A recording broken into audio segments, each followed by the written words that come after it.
nouvelle édition du 20h.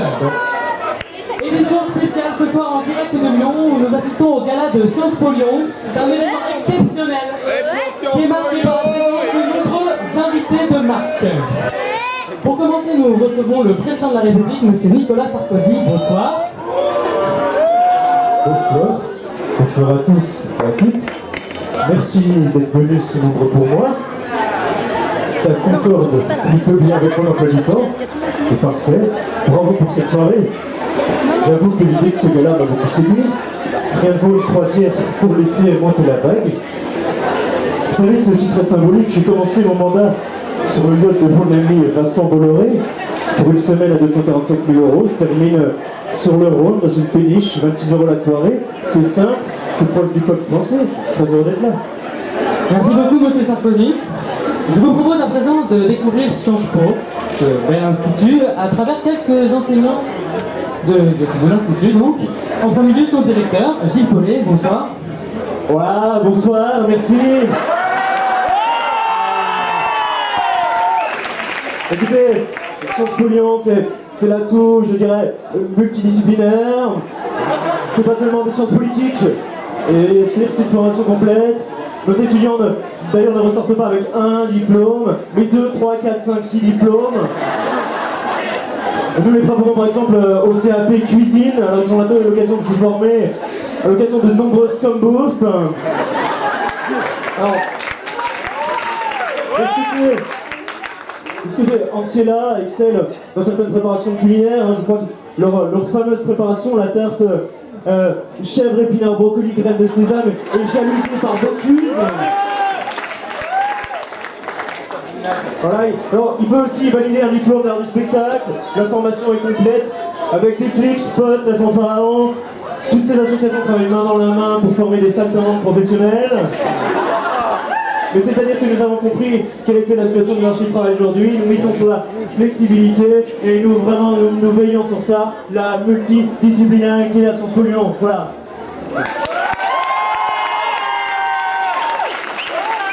Merci beaucoup, M. Paulet, pour cette précision. Je me tourne maintenant vers un de vos collègues, un collègue d'histoire. M. Bruno Benoît, bonjour. Quelle est l'histoire de cette bibliothèque? Sciences Po Lyon. Sciences Po Lyon, c'est d'abord le centre Berthelot. Le centre Berthelot, c'est une belle cour, c'est très lyonnais ça. C'est une belle cour. Et c'est ça qui fait toute la force de l'Institut. C'est ça, je dirais, sa confluence intérieure. Je dirais que l'IEP est modéré. l'IEP est modéré. L'IEP est modéré, je dirais qu'à Lyon, on a l'habitude. Alors si à Paris, on arrondissait des points, à Lyon, on arrondit les angles. Voilà.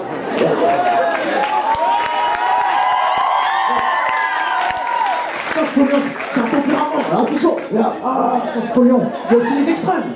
Les extrêmes. Alors on a une élite à Sciences Po Lyon qui rugit de prestige. Et il y a l'ultra-gauche. L'ultra-gauche.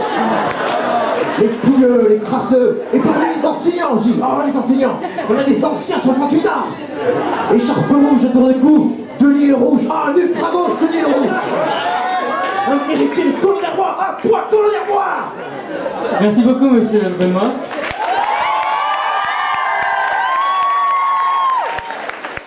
Je laisse maintenant la parole à un autre pilier de l'IEP, un professeur de philosophie, Jacques Michel. Existe-t-il une philosophie propre à l'établissement? Voilà, dites, alors je crois qu'il y a à l'IEP de Lyon une conscience philosophique et politique attachée aux sciences de l'homme. C'est ce contrat social, ce contrat républicain, cher à Jean-Jacques Rousseau, qui permet, je dirais, une transmission des savoirs démocratiques. Contrairement au projet positiviste d'Auguste Comte, Comte d'ailleurs n'était pas un démocrate. Alors, quant à ce gars-là, je dirais, je crois que Lévi-Strauss aurait dit s'il avait été là ce soir, c'est étonnant, mais culturellement et politiquement révélateur d'une domination sociale. Et pendant que la croisière s'amuse, une question reste entière. Pourquoi l'élitisme est-il si populaire?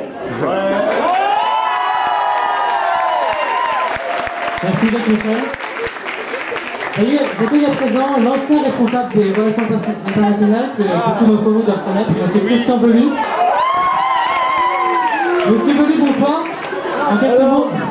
À l'IEP de Lyon, on a cette chance incroyable qu'est l'année à l'étranger. Je dis chacun des étudiants qui partent en mobilité, éclatez-vous! Profitez-en, à Sciences Po Lyon, on a des partenariats absolument incroyables. Alors il y a plusieurs formules. On a la formule révolution arabe, existe pour la Tunisie, l'Égypte, la Syrie, la Palestine. On a aussi la formule alerte à Fukushima.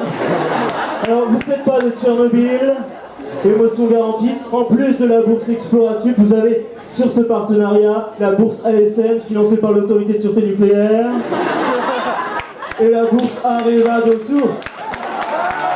Tout ça c'est des partenariats sur Sciences Po Lyon. Merci monsieur Velu. Je voudrais maintenant laisser la parole à un critique averti du petit écran, Marc-Olivier Fogiel, bonsoir. Bonsoir. Quelle est l'ambiance ce soir pour Avec le les ambiances, je vais vous le dire, je suis désolé, mais Sciences Po Lyon c'est du grand n'importe quoi. Non, attendez, alors je veux bien être gentil, mais là il y a des limites. Alors scoop, alors on est à un gala, mais il n'y a pas de champagne. C'est du crément. C'est du crément, vous vous rendez compte? Il y a tromperie sur la marchandise, j'ai envie de dire, il y a délit d'initié. Non mais enfin, je veux dire, pour l'élite de demain, déjà dans les magouilles, bravo la politique.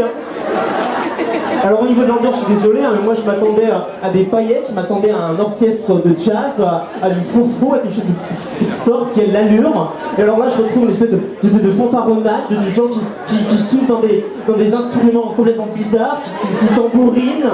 Bravo, alors je veux dire, alors si on s'est guidé toute la soirée par un pharaon, et ben alors là, bonjour, on va tout droit sur l'iceberg acoustique.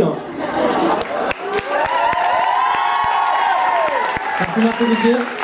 Nous retrouvons immédiatement un habitué des micros, monsieur Stéphane Guillon, bonsoir.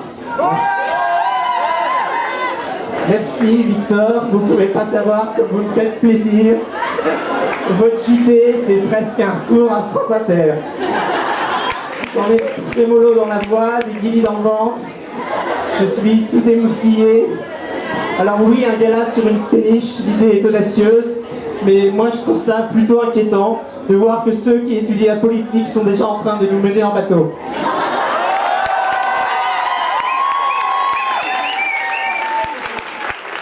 Merci Stéphane.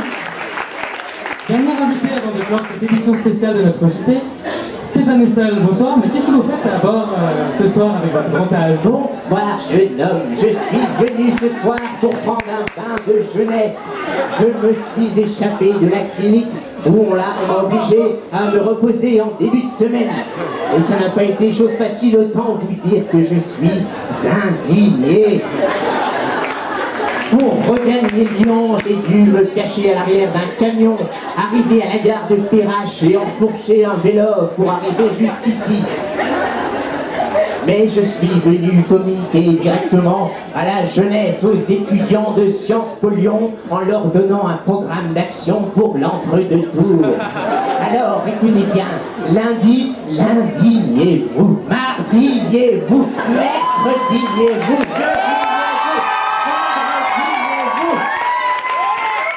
indignez-vous. Et dimanche, du ballet, Sarkozy. Ah, du ballet, je vous dégaine. Merci monsieur Essel. Merci à Thomas.